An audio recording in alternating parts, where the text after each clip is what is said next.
Hello, welcome to Profiling Bassoon Cane. I'm Dr. Janelle Ott. I teach double reeds at Angelo State and bassoon at Abilene Christian and McMurray University in Abilene. This is a video intended for my students at Abilene Christian, if you want to watch it, that's cool too. But I'm making it for my Angelo State students, but really anybody who wants just to double check on how to profile. I have 3 different machines out today, and that's because the 2 on the right are machines that are owned by Angelo State. The one on the left is my personal profiler. I think showing you how to profile on each of these 3 machines will give you an understanding that you should be able to apply to any other profiler that you see out on the market. So hopefully, looking at all 3 of these, you'll be able to work your way around any profiler you come across. So, things that you need. First of all, soaked cane. I like to soak my cane for 3 hours. 3 hours. That's ridiculous. 8 hours. The idea is the more processed the cane becomes, the less you need to soak it, but I like to soak mine a good long while. I'll often soak it overnight. If you don't want to soak it for 8 hours, I'd recommend at least 3 hours. If you don't want to soak it for 3 hours, you can fudge results by just soaking it in very hot water, but I feel like the cane makes reeds that do not last as long when you try to rush the process too much.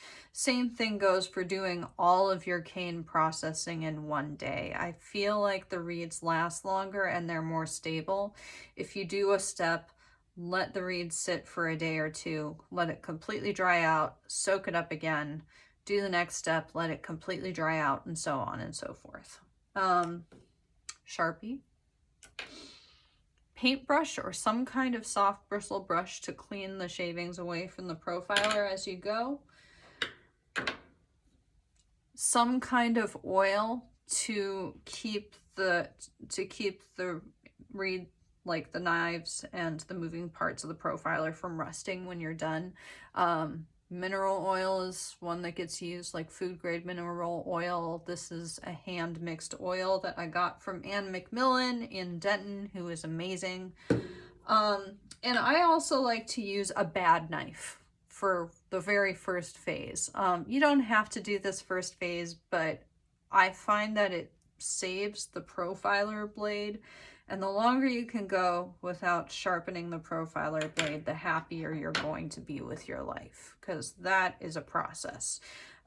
Okay, so all 3. Notice that all 3 profilers have the blade facing down. This is what you want most of the time unless you're actively profiling. If you leave the profiler blade open like this is the cutting blade of the profiler. You're just leaving it open for something bad to happen to it. There could be somebody accidentally drops a book on it, somebody accidentally knocks the profiler off the table. Bad things can happen. It's also possible, although somewhat difficult, for you to actually cut yourself on this blade. So keep it down unless you're using it. Also notice that in all 3 profilers, we've got something protecting the blade from the shim. This is just the same as with the gouger blades. You want to protect the blade. You don't want to chip it. You don't want it to hit metal if you can help it at all. So this is a Rieger profiler, and there are 2 kinds of profilers that are available. You've got single barrel profilers and double barrel profilers. Both the Rieger and the blue one, which I think is probably a Reeds and Stuff. It's not a Reeds and Stuff. Whatever this one is.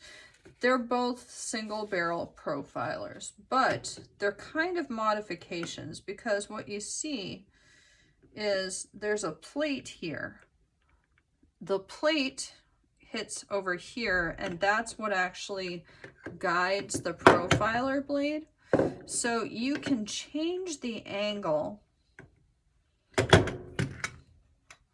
by moving these 2 knobs here. I don't recommend that you mess around with profiler functions unless you actually own the profiler in question. There's nothing worse than using a community profiler and finding that somebody went and changed all the settings without telling you and you don't know how to change it back. So that is how you change the angle of the guide, but don't do it if it's not your profiler. Just don't. If it is your profiler, proceed with caution. I recommend soaking up a bunch of dummy cane that you really don't care about, and then using your dial indicator to check several pieces of cane before you decide if you did the right thing or not. Okay, with the Rieger profiler, we have a similar concept. It's just a plane that can be moved up or down.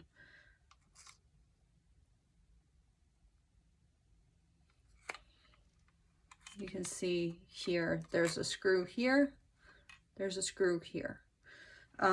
Again, don't touch those screws if you don't own the profiler.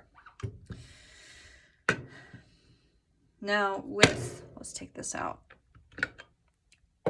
With my personal profiler, this is a Butterfield profiler, and this is what we call a double barrel profiler. We call it a double barrel because it's got a secondary cam that's a little bit more sophisticated than the plates we have on the Rieger and whatever this one is. In this case, the cam actually has the indentation of the shape of a bassoon reed. So it's going to be thinner on the sides and on the outside of this particular curve. I've seen enough Butterfield profilers to know that this shape is not always the same from profiler to profiler.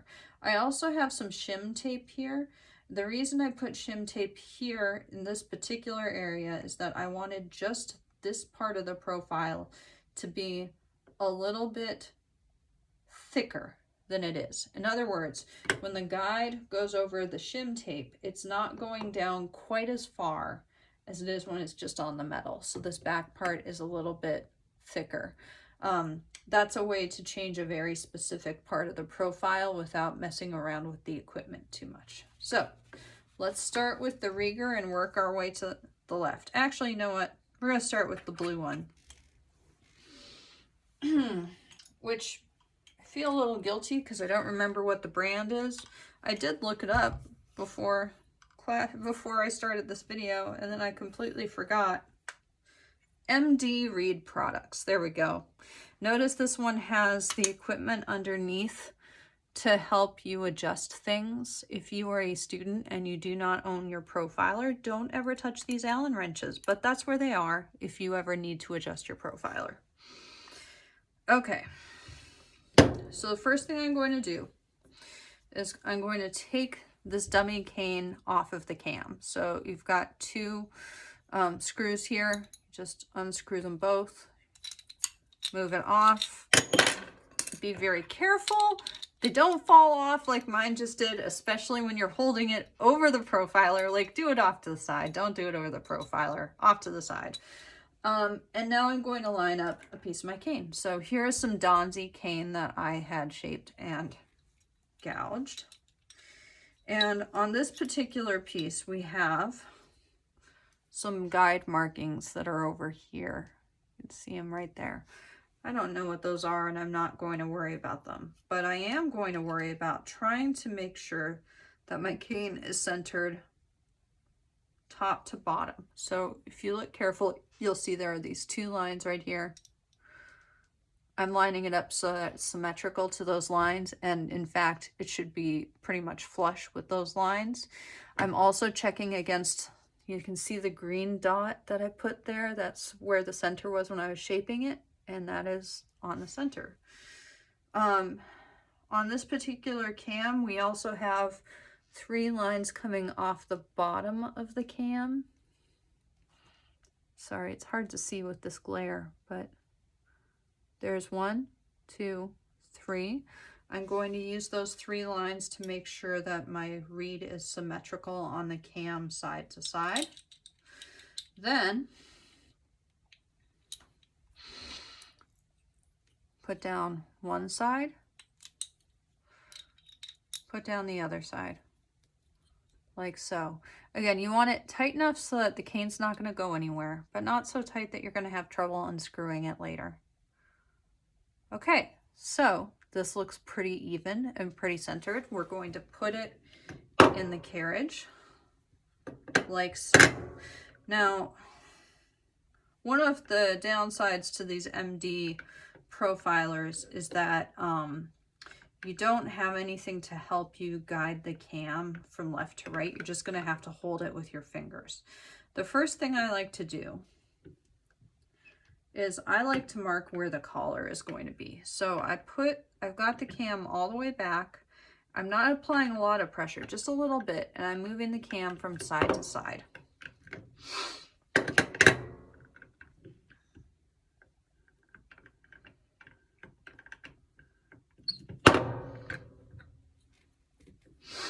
So what I have now is two very light lines going across the reed. Now, I'm going to take this knife, the not very good knife, the not very sharp knife, and I'm going to actually grab it by the blade so I have a little bit more control over what I'm doing. And I'm just going to try to take off the top layer of bark. It doesn't have to be perfect. Try not to go behind the collar. Try to stay in front of the collar. This is the only purpose of this, is to just save yourself a couple of swipes on the blade, and that's going to keep the blade of the profiler sharper for longer. There. Okay, now put the reed in the cam, and what you're going to do is you're going to do several passes on the cam that overlap. Think of it like you're vacuuming a rectangle.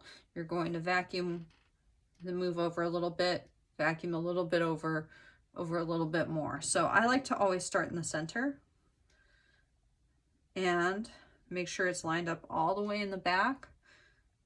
Add just a little bit of pressure and push forward. You'll get a ribbon that looks like that. Then move over just a little bit more, like so. So make sure that you're not pushing or pulling or rotating the cam while you are cutting. Make sure you're waiting until you cut it back. Also, when you are moving back after you've made the cut, you do not want the blade to be touching the cane. You should be lifting it up a little bit every time. Now I'm going back to the center. I'm going to try to do the other side. Lift it up. No pressure going back. Okay, now we flip. Be careful when you do this step that you don't actually accidentally drop the cam. Find the center, push forward, lift up, over to the side.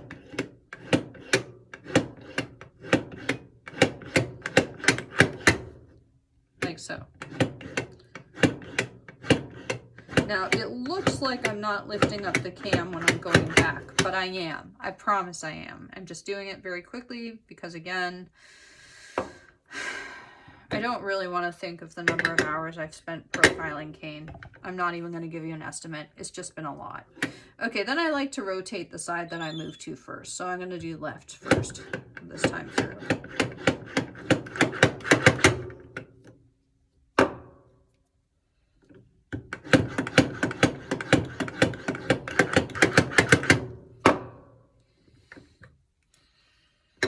If I can find a way to cut through some of the profiling so you don't have to watch it all, I will.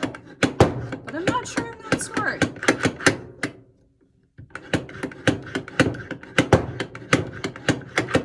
Okay, so at this point, the profiler is kind of moving up and down a little bit more than I like, so I'm just going to clamp it in place.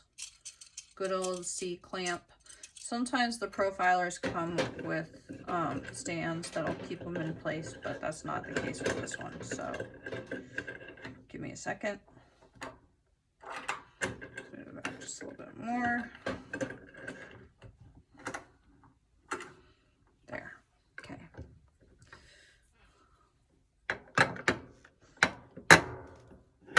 I wonder if this profiler originally came with some kind of base that would keep it in place while you were profiling it.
So what I'm looking at right now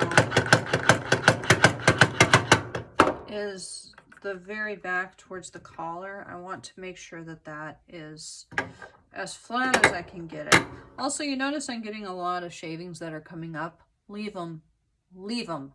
They will come off. I promise. Don't pull them, because right now what you're dealing with is, until the profiler is done, these two blades are not the same thickness. So if you pull one, it could pull like a hangnail and take just a strip of cane with it. You don't want to do that.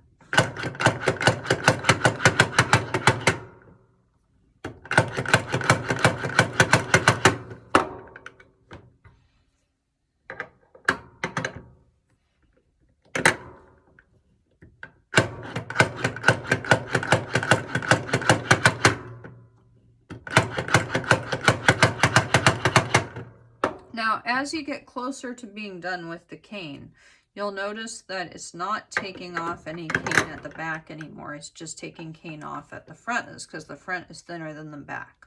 So that's how you know you're getting close. And I am.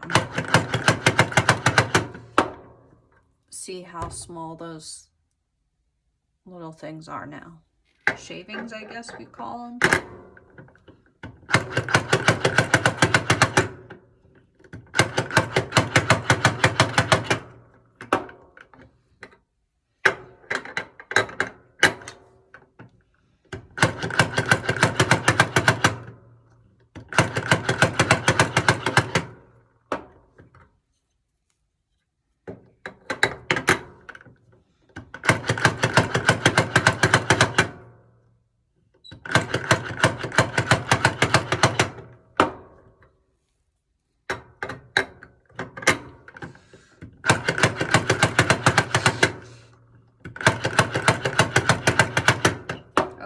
We're gonna say that's good. So first of all, I'm gonna take my paintbrush and try and make sure there's no cane between the blade and the guide. That will make sure that you're cutting as efficiently as possible. Once I take the cam out, I'm going to put the blade face down so I can't drop anything on it. And before I take it off, I'm going to just take a pencil that I have someplace. Hold on. Okay, I'm just going to carefully mark where the center is, like so. Okay, take the cam off, be careful about those thingies because that's going to happen every single time. And using any straight edge, I'm going to use my knife edge. You line up the reed so that it's the line is just above the knife edge, and then you fold it over. I usually will do it like this instead. Come on.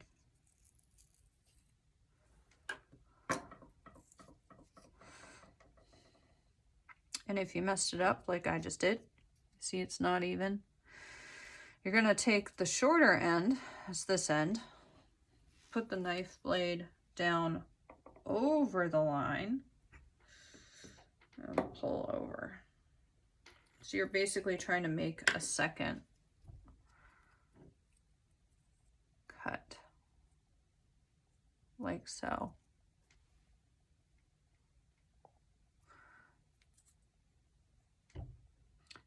And that's it. You use the Sharpie to relabel what kind of cane it is. If you're using more than one kind of cane, and I am, this happens to be Donzi. And I like to label right underneath the collar because I'm going to be able to see that label after I wrap the reed, and I'll just know what kind of cane it is. And if it's a good reed, then I will know I like Donzi and I should keep using it. Leave it to dry. And then before you do the next step, which is forming, another longish soak, minimum 3 hours. I actually will do another 8-hour soak on this cane at this point. Now, I can't make the forming video today. I'm going to make a forming video, but the reason is because I don't like to leave a lot of profiled cane around. I feel like it's very fragile when it's in this state. So what I will normally do with my pipeline is I'll gouge a bunch of cane and I'll shape it, and I will leave it like that until I decide I need to make some more reeds. And then I will profile the cane and I will try to form it within a few days of profiling it, just because I think it's really easy to break it and to split it when it's like this. So that is profiling with the first machine. So how do the other machines compare? Well, let me clean this one up really quickly. So I'm going to take the shavings, get all the shavings out of the machine, throw them away. Hopefully there is a wastebasket very nearby for you at all times when you're making reeds. The reason it's important to keep the shavings off of the machine is because, first of all, they'll dull your blade, but second of all, if they get stuck in the crevices, that will make the machine not work as well either. Okay, so I've got everything cleaned off. Now I'm going to take my oil. I'll put a little bit of oil on the bottom of the blade and on the sides. And to keep this guy nice and happy, I'll put a little bit of oil. I'll do it on the other side actually, because it's going to drip down. I'll put a little bit of oil on the top of the blade and on top of the guide thingy. And if there's extra left over, that's okay.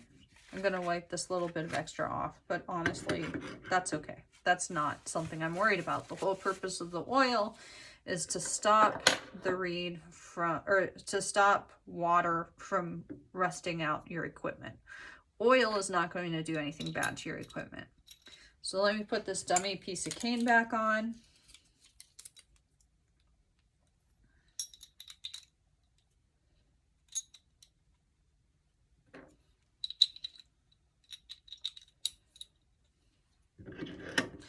And put the napkin to save the blade more. And now we're going to move to the Rieger profiler. So the Rieger profiler is similar, but you will notice some differences in design. These differences in design are reflected in the price. So of these three profilers, the MD profiler is the cheapest one. It's also the prettiest one. Okay, so this profiler. First of all, the way this profiler is set up is that the cams, like these clips here, can't actually fall off of the cam. You notice that happened quite a bit when I was using the other one. So that's nice. I don't have to worry about equipment falling off of equipment and hitting other equipment. Similar to the other one, we've got a guide. We've got a couple different lines on the cam to show you how you should line it up. Here you can see them. So I'm going to take another piece of cane. I'm going to do my best to line it up symmetrically. So I'm checking the lines at the top and bottom of the piece of cane, and also I'm checking the center line against the marks that I made when I was shaping it. And you want to fasten this pretty close to the bottom. Like you want the clamps to go on so that they're completely covering cane. You don't want them only halfway covering cane, but you don't want a ton of extra cane. You're going to get a more even profile if you've got them more or less lined up with the end of the cane. All right, now we put the cam in place, and look at this. You get a handle. It's so fun and nice and gives you a lot more control of what you're doing and doesn't put your fingers right next to the blade of the profiler. You also have these little guys here. So somebody did not clean this off when they used it last. This contains a little cutting surface that is going to put in your collar for you and the center of the reed. Now, sometimes people will wait to cut in the center until they're done profiling. If you do it right away, it's just going to stop you from having as many of these little curls hanging on in the middle. So we flip it over, put in the collar on the other side. The thing that's nice about this is that when you put in the collar this way, you're not doing anything that will dull down your profiler blade. Okay, other than that, the process is very, very similar. So I'm going to take some cane off in front of the collar. Not a ton, just trying to get off some of the bark. Notice I'm keeping my fingers clear of the path of the knife. The fingers are underneath the cam where I cannot hit them with my knife. Flip it around.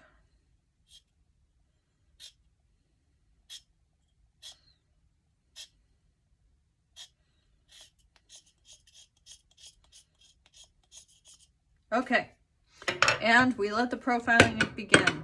Again, if I can find a way to cut through some of this in editing, I will. If I can't, I'm sorry.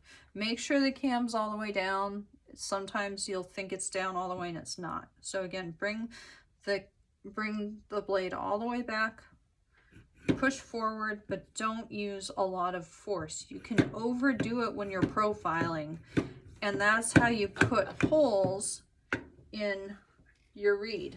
So don't push down hard, just push down enough to move forward. I'm gonna clamp this one in place too. Okay.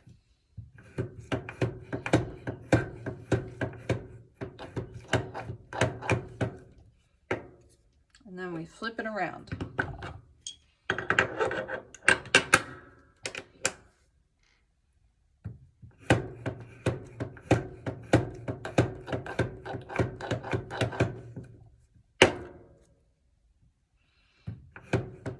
I feel like this cam is heavier, the blade. I feel like the blade cam is heavier than it is on the previous profiler, which means it's taking off more cane at one pass.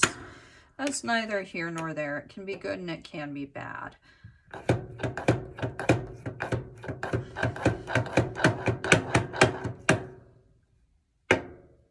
It can be good because it doesn't take you as long to profile a piece of cane. It can be bad because I find that the more time you take in any step of processing, the better the reed becomes. You actually don't want to profile a completely finished reed. You want to leave extra cane on the reed when you form it. If you ever make a reed that's been profiled too thin, you'll find two things. You'll find, first of all, that it takes you basically no time to make a playing reed, but you'll also find that that reed is pretty weak and there's not anything you can do to fix it. There's no cane to take off anyway.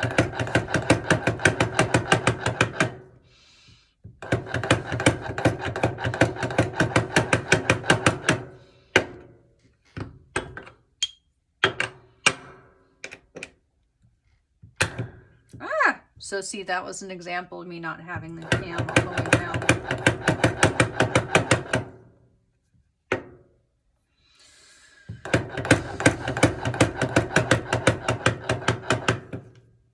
Okay, we're getting pretty close to being done with this one.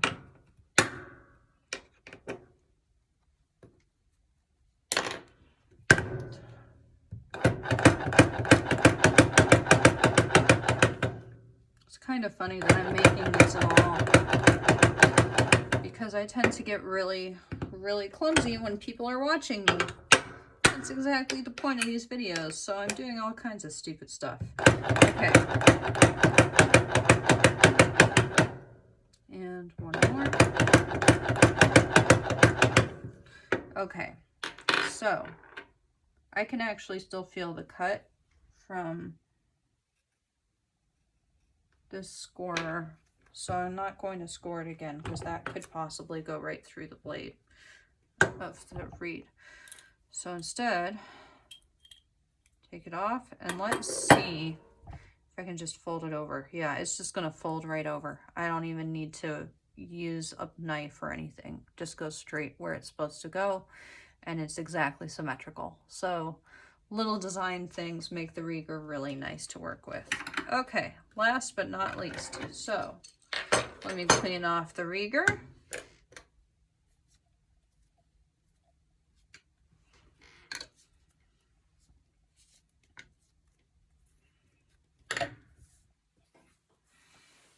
There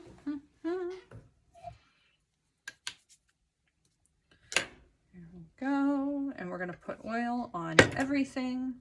Make sure especially there's no cane right there.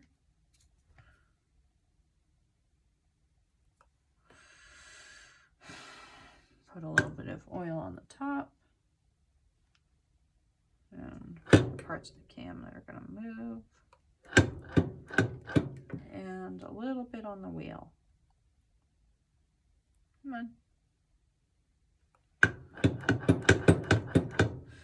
And it's not a bad idea to oil these cutting blades too. So you can see they're getting a little rusty.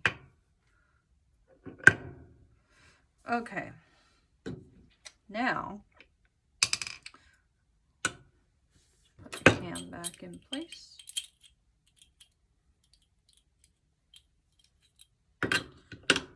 Put the protective layer down and move this one out of the way.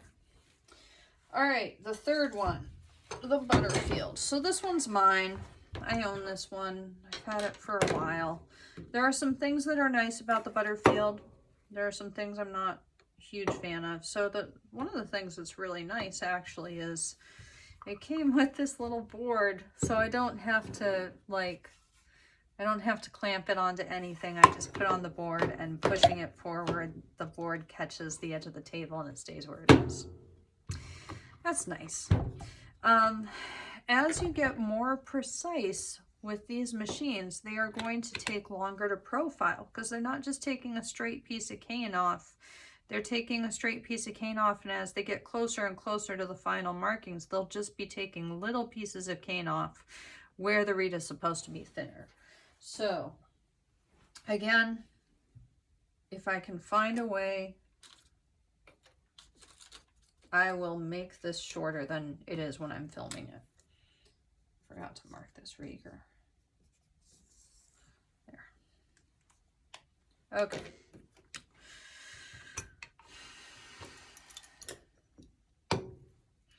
Okay, so similar to how you lined it up on the other cams, there are some lines here. You can see the lines. There are lines on the side. You can see kind of where I've been putting it lately because there's an imprint. So I'll line it up the best I can. And then put the clamps in place. Now on this particular reed, or cam, because it's mine, I've marked where the collars are with that little tiny dot of Sharpie pen. So I'm not going to score anything. I'm not going to use the blade of the profiler. I'm just going to take a little bit of cane off all the way across.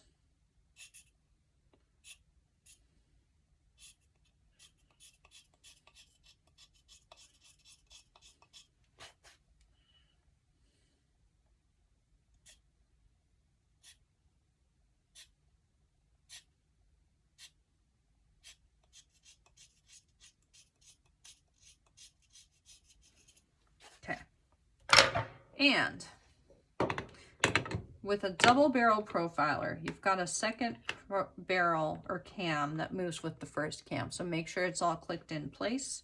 And I tend to grab here and move from here. So again, starting at the very back, moving side to side.